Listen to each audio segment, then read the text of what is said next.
नमस्कार, आपण पाहत आहात SB9 मराठी, समस्त बहुजनांचा आधार। पाहूया आजच्या ठळक घडामोडी।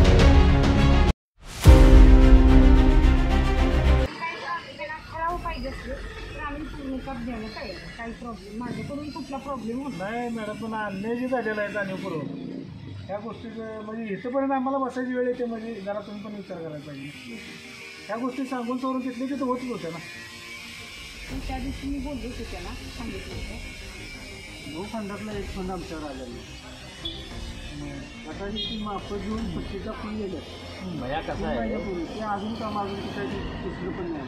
ठीक आहे, इथून पुढे तुम्ही करतो म्हणताय सगळं मान्य आहे आम्हाला, पण आता झालेलं आहे कसं कसं भरून काढणार? गेले 3 वर्षाची आमच्या हानी झाले, ती पण भरून काढणार, कसे करणार? प्रत्येक घरात एक दोन पेशंट डेंग्यू मलेरियाचा होता।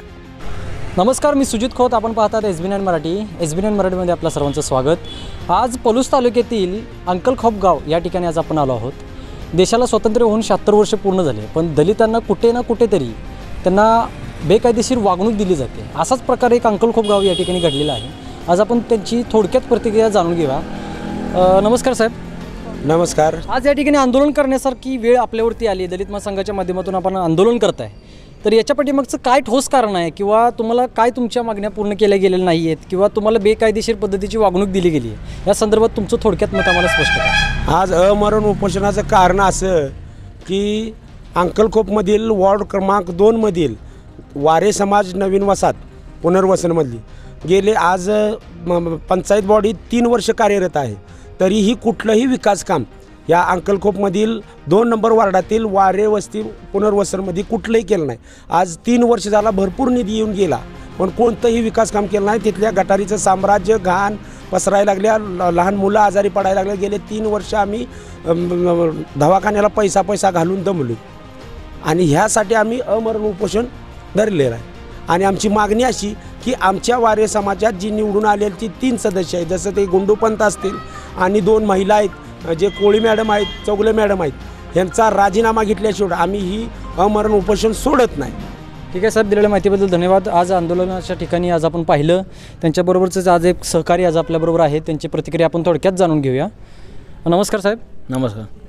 आज या आंदोलनाचं जे स्वरूप आहे त्या संदर्भात तुमचं थोडक्यात मत आम्हाला स्पष्ट करा। आंदोलनाचं स्वरूप आता आपण बघताय असं आम्ही डायरेक्ट आमरण उपोषण चालू केलेलं आहे आजपासून। ते बेमुदत आमरण उपोषण आहे।